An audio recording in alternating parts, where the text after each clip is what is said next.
ನಮಸ್ಕಾರ ಸ್ನೇಹಿತರೆ, ತಮ್ಮೆಲ್ಲರಿಗೂ ಕನ್ನಡ ಕಾನೂನು ಯೂಟ್ಯೂಬ್ ಚಾನಲ್ಗೆ ಸ್ವಾಗತ. ನೀವು ನಮ್ಮ ಚಾನಲ್ಗೆ ಹೊಸಬರಾಗಿದ್ದರೆ ಸಬ್ಸ್ಕ್ರೈಬ್ ಮಾಡ್ಕೊಳ್ಳಿ, ಸಪೋರ್ಟ್ ಮಾಡಿ. ವಿಡಿಯೋಗಳ ನೋಟಿಫಿಕೇಶನ್ಗಾಗಿ ಬೆಲ್ ಐಕಾನ್ ಕ್ಲಿಕ್ ಮಾಡೋದನ್ನು ಮರಿಬೇಡಿ.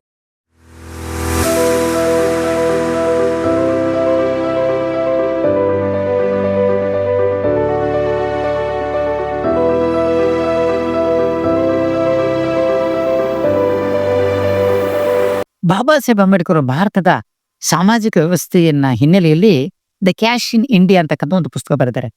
ಅದರಲ್ಲಿ ದ್ರಾವಿಡರು, ಆರ್ಯನರು, ಸಿರಿಯನ್ರು, ಮಂಗೋಲಾಯ್ಡ್ ಇಷ್ಟು 4 ಮನುಕುಲದ ಒಂದು ಗುಣ, ಕ್ವಾಲಿಟಿ, ಹೆರಿಟೇಜ್ ಇದೆ ಅಂತ ಹೇಳ್ಬಿಟ್ಟು ಕ್ಯಾಶ್ ಇನ್ ಇಂಡಿಯಾದಲ್ಲಿ ಹೇಳ್ತಾರೆ. ಭಾರತದಲ್ಲಿ ಜಾತೀಯತೆ ಅಂತಕ್ಕಂಥ ಈ ಅಸ್ಪೃಶ್ಯತೆ ಅಂತಕ್ಕಂಥದ್ದು ಅದೊಂದು ಕಾಯಿಲೆ. Because of the existence of the caste system. ಇದು ಇಟ್ ಈಸ್ ಡಿಸೀಸ್. ಈ ಡಿಸೀಸ್ ಇದೆಯಲ್ಲ, ಇದಕ್ಕೊಂದು ಸಿದ್ಧೌಷಧಿ ಕೊಡಬೇಕು ಅಂತ ಹೇಳ್ಬಿಟ್ಟು ಬಾಬಾ ಸಾಹೇಬ್ ಅಂಬೇಡ್ಕರ್ ಅವರು ಏನ್ ಮಾಡ್ತಾರೆ ಅಂತ ಹೇಳಿದ್ರೆ, because of the existence of this caste system, the very health and happiness of the other sections of the society ಇದೆಯಲ್ಲ, ಅದಕ್ಕೂ ಕೂಡ ತೊಂದರೆ ಆಗಿದೆ, ವ್ಯಕ್ತಿಗೂ ತೊಂದರೆ ಆಗಿದೆ, ಸಮಾಜಕ್ಕೂ ತೊಂದರೆ ಆಗಿದೆ.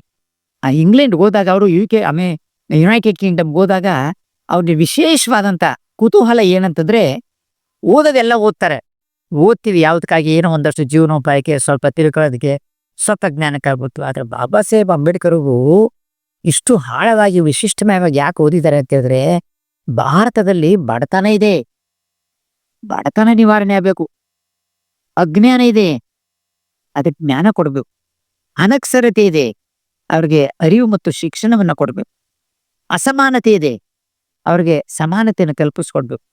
ಕಟ್ಟ ಕಡೆಯ ಮನುಷ್ಯನ್ನ ಮೊಟ್ಟ ಮೊದಲ ವ್ಯಕ್ತಿಯನ್ನಾಗಿ ನಾವು ಪರಿವರ್ತನೆ ಮಾಡಬೇಕಾದಂತ ಒಂದು ಅವಶ್ಯಕತೆ ಭಾರತದಲ್ಲಿ ಬಾಬಾ ಸಾಹೇಬರಿಗೆ. ಆದ್ರಿಂದ ಅಲ್ಲಿ ಒಂದು ಬುದ್ಧ ನಮ್ಮದೆಲ್ಲ ಅಂಬೇಡ್ಕರ್ ಅವರು ಒಂದು ಮಾತಾಡ್ತಾರೆ, ಪತೀತ ಅಂತ ಹೇಳ್ತಾರೆ. ಪತೀತ ಅಂದ್ರೆ ಒನ್ ಇಸ್ ಫಾಲಿಂಗ್ ಡೌನ್, ಪ್ರಾಪಾತರಿ ಹೀನವಾದ ಬದುಕಲ್ಲಿ ಬಿದ್ದಿರ್ತಕ್ಕಂಥವ್ರು. ಆ ಪತೀತವನ್ನ ಅವನ ಲಿಬರೇಟ್ ಮಾಡೋದು ಹೇಗೆ? ಪತೀತ ಅಂದ್ರೆ ಕತ್ತಲೆಯನ್ನೇ ಬೆಳಕು ಅಂತ ತಿಳ್ಕೊಂಡಿರ್ತಾನೆ. ಆದ್ರಿಂದ ಕತ್ತಲೆಯಿಂದ ಅವ್ರನ್ನ ಬೆಳಕಿನ ಕಡೆಗೆ ನಾವು ವಿಮೋಚನೆಗೊಳಿಸ್ಬೇಕಾದ್ರೆ ಅವ್ರಿಗೆ ಶಿಕ್ಷಣವನ್ನ ಕೊಡಬೇಕು. ಶೋಷಿತ ವರ್ಗಕ್ಕೆ, ಹಿಂದುಳಿದ ವರ್ಗಕ್ಕೆ, ಅಲ್ಪಸಂಖ್ಯಾತಕ್ಕೆ, ಬಡವರಿಗೆ, ನಿರ್ಗತಿಕರಿಗೆ ಎಂಪವರ್ ಮಾಡಬೇಕು, ಸಬಲೀಕರಣ ಮಾಡಬೇಕು. ಕಟ್ಟ ಕಡೆಯ ಮನುಷ್ಯ ಮೊಟ್ಟ ಮೊದಲ ವ್ಯಕ್ತಿಯಾಗಿ ಸಮಾನತೆಯ ಸಮಾಜವನ್ನ ಕಟ್ಟಬೇಕು ಅಂತಕ್ಕಂಥದ್ದು ಬಾಬಾ ಸಾಹೇಬ್ ಅಂಬೇಡ್ಕರ್ ಅಧ್ಯಯನದ ಅಂತಃಶಕ್ತಿ. ಈ ಮಾತನ್ನ ಗಮನದಲ್ಲಿ ಓದೋ ಒಂದು ನಾಡಿನರಿ ಸ್ಟಡಿ.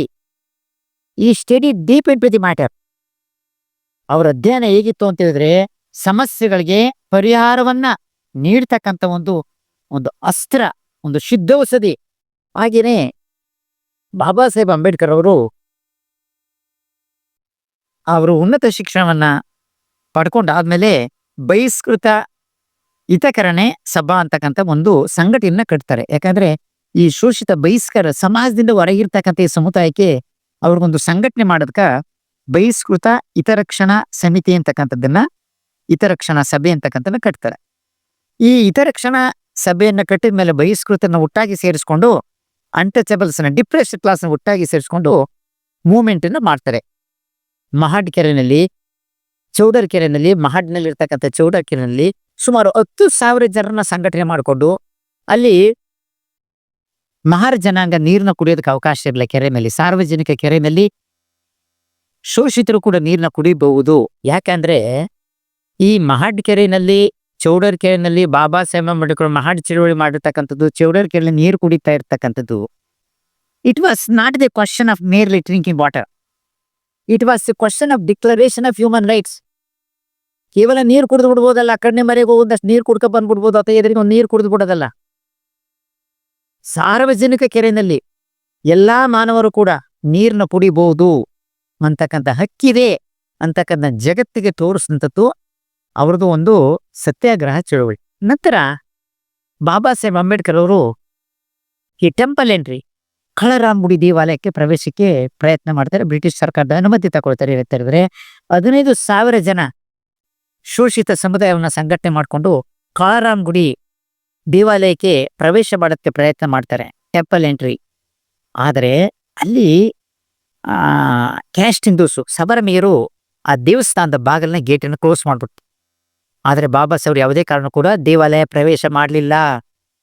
ಅವ್ರ ನಾಲೆಡ್ಜ್ಗೆ ದೇವಾಲಯಕ್ಕೆ ಹೋಗ್ಬೇಕಾದಂತ ಅವಶ್ಯಕತೆ ಇಲ್ಲ. ಆದ್ರೆ ಮನುಷ್ಯರ ಹುಟ್ಟಿರ್ತಕ್ಕಂಥ ಸಾಮಾನ್ಯ ಜನರಿಗೆ, ಭಾರತದಲ್ಲೇ ಹುಟ್ಟಿ ಬೆಳೆದಿರ್ತಕ್ಕಂಥ ಭಾರತೀಯರಿಗೆ ದೇವಾಲಯಕ್ಕೆ ಪ್ರವೇಶ ಇಲ್ಲ ಅನ್ನೋದು ಜಗತ್ತು ತೋರಿಸ್ಬೇಕಾಗಿತ್ತು. ಇದು ಬಹಳ ಮುಖ್ಯವಾದಂತ ವಿಚಾರ.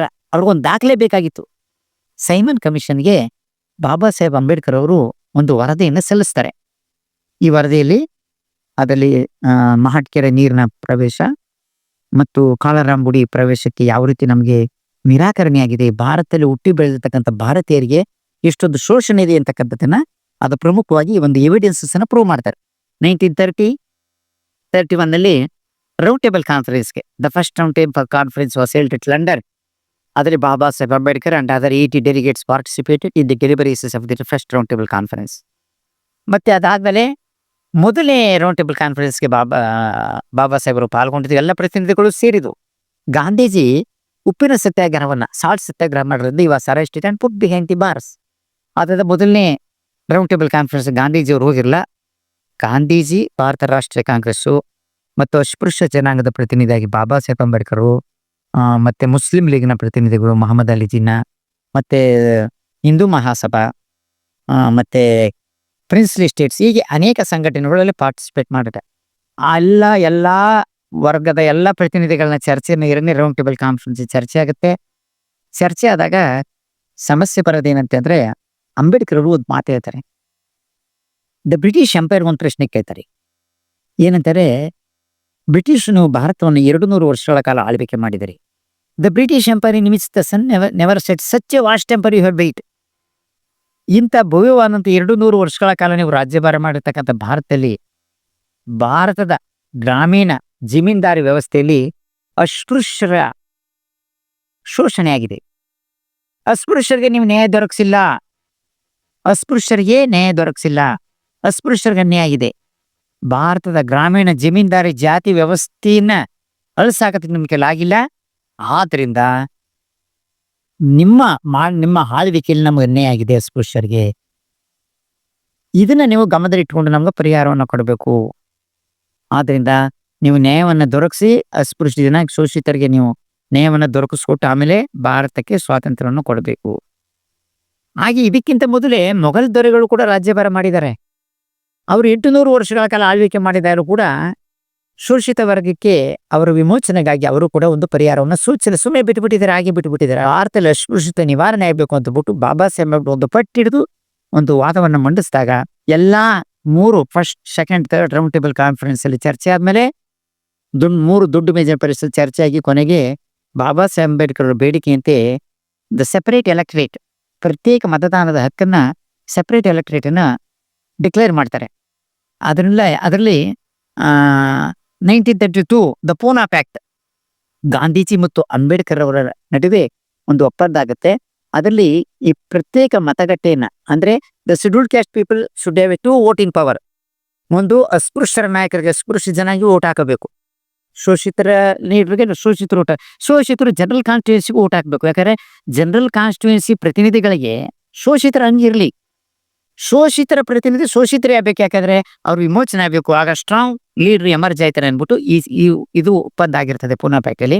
ಆದ್ರೆ ಗಾಂಧೀಜಿಯವರು ಅದನ್ನ ವಿರೋಧಿಸಿ the scheduled caste people they are the part and parcel of Hinduism, ಆದ್ರಿಂದ they should not be given separate electorate ಅಂತ ಅವ್ರು ಹೇಳ್ತಾರೆ.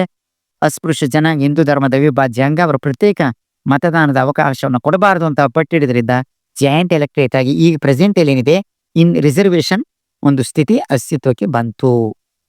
ದ ಶೆಡ್ಯೂಲ್ಡ್ ಕ್ಯಾಸ್ಟ್ ಇದ್ರಲ್ಲ, ಪರಿಶಿಷ್ಟ ಜಾತಿ ಶೆಡ್ಯೂಲ್ಡ್ ಕ್ಯಾಸ್ಟ್ ಪೀಪಲ್ ಶೋಷಿತರದಲ್ಲ, ಇವ್ರಿಗೆ ಪೊಲಿಟಿಕಲ್ ಪವರ್ ಬೇಕು. Capture the temple of power. ಅದು MLA ಇರ್ಬೋದು, MP ಇರ್ಬೋದು, ಪಂಚಾಯತ್ ಇರ್ಬೋದು, ಜಿಲ್ಲಾ ಪಂಚಾಯತ್ ಇರ್ಬೋದು, ಏನಿರಲಿ ಅಧಿಕಾರದ ಗದ್ದಿಗೆಯಲ್ಲಿ ಆಯಕಟ್ಟಿನ ಸ್ಥಳದಲ್ಲಿ ಅಸ್ಪೃಶ್ಯ ಚೆನ್ನಾಗಿದ್ದಾಗ ಅವ್ರಿಗೆ ಎಲ್ರಿಗೂ ನ್ಯಾಯ ದೊರೀತದೆ.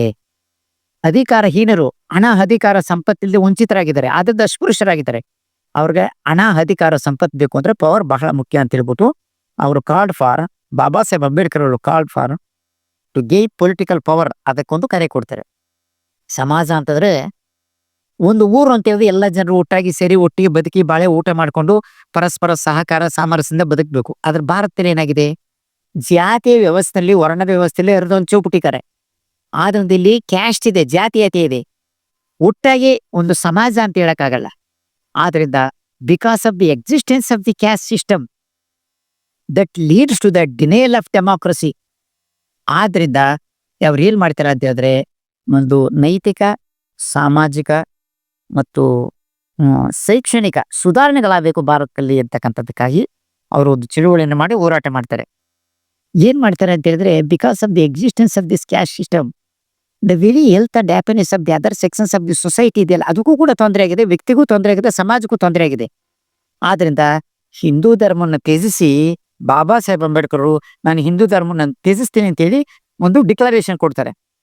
ನೆಕ್ಸ್ಟ್ ಏನ್ ಮಾಡ್ತಾರೆ ಅಂತ ಹೇಳಿದ್ರೆ, ಈ ರಿಜೆಕ್ಟೆಡ್ ಹಿಂದೂ ಧರ್ಮವನ್ನ ನಿರಾಕರಿಸ್ತಾರೆ. ಆ ನಂತರ ಬಾಬಾ ಸಾಹೇಬ್ ಅಂಬೇಡ್ಕರ್ ಅವರು ಇಂಡಿಪೆಂಡೆಂಟ್ ಲೇಬರ್ ಪಕ್ಷವನ್ನ ಕಟ್ತಾರೆ. ಅಂದ್ರೆ ಅಸ್ಪೃಶ್ಯ ಜನಾಂಗಕ್ಕೆ ಒಂದು ಕಾರ್ಮಿಕ ಒಂದು ಸಂಘಟನೆಯನ್ನ, ಒಂದು ಪಕ್ಷವನ್ನ ಕಟ್ತಾರೆ. ಬ್ರಿಟಿಷ್ ಸರ್ಕಾರದಲ್ಲಿ ಎಕ್ಸಿಕ್ಯೂಟಿವ್ ಕಮಿಟಿ ಮೆಂಬರ್ ಆಗಿ ಅವರು ಅನೇಕ ಸುಧಾರಣೆಗಳನ್ನ ಜಾರಿಗೆ ತಂತಾರೆ. In the capacity of the member of the executive committee governing ಬಾಡಿನಲ್ಲಿ ಸುಧಾರಣೆಗಳನ್ನ ತಂದಿರ್ತಾರೆ. ಅವುಗಳೆಲ್ಲ ಕೂಡ ಪ್ರತ್ಯೇಕ ಮತ್ತೆ ಒಂದ್ಸರಿ ಚರ್ಚೆ ಮಾಡೋಣ. ಆಮೇಲೆ Pakistan the partition of India ಬರೆದಿರ್ತಕ್ಕಂಥ ಪಾಕಿಸ್ತಾನ ಯಾವ ರೀತಿ ವಿಭಜನೆ ಕುರಿತಂತ ಒಂದು ಅಂತ ಪುಸ್ತಕವನ್ನು ಬರೆದರೆ.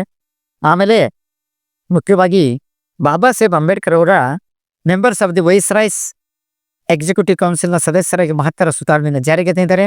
ಆಮೇಲೆ foundation of the people's education society ಬಾಂಬೆನಲ್ಲಿ ಪೀಪಲ್ಸ್ ಎಜುಕೇಶನ್ ಸೊಸೈಟಿ ಸ್ಥಾಪನೆ ಮಾಡೋದ್ರ ಮೂಲಕ ಶಾಲಾ ಕಾಲೇಜು ಶಿಕ್ಷಣವನ್ನ ಕೊಡೋದಕ್ಕೂ ಒಂದು ಫೌಂಡೇಶನ್ ಹಾಕಿದ್ದಾರೆ. ಮತ್ತೆ ಶೆಡ್ಯೂಲ್ಡ್ ಕ್ಯಾಸ್ಟ್ ಅವರ ಡೆಸ್ಟಿನೇಷನ್ ಭವಿಷ್ಯವನ್ನ ಎಲ್ಲಿ ತಗೊಂಡು ಹೋಗ್ಬೇಕು ಅಂದ್ರೆ ಧಮ್ಮದ ಕಡೆ, ಬುದ್ಧ ಧರ್ಮದ ಕಡೆಗೆ ಅವ್ರನ್ನ ಮುನ್ನಡೆಸೋದಕ್ಕೆ ಅವರು ತೀರ್ಮಾನ ತಗೊಳ್ತಾರೆ. ಮತ್ತೆ scheduled caste campaign to achieve political objectives, ರಾಜಕೀಯವಾಗಿ ಅವರು ಅಧಿಕಾರಕ್ಕೆ ಬರ್ತಕ್ಕಂಥದಕ್ಕೆ ಪ್ರಯತ್ನವನ್ನು ಮಾಡಬೇಕು ಅಂತಕ್ಕಂಥ ಕರೆ ಕೊಟ್ಟಿದ್ದಾರೆ. ಈ ಬಾಬಾ ಸಾಹೇಬ್ ಅಂಬೇಡ್ಕರ್ ಅವರು ಭಾರತ ಸಂವಿಧಾನ ರಚನಾ ಕರಡು ಸಮಿತಿಗೆ ಅಧ್ಯಕ್ಷರಾಗಿ ಚುನಾಯಿತರಾಗ್ತಾರೆ.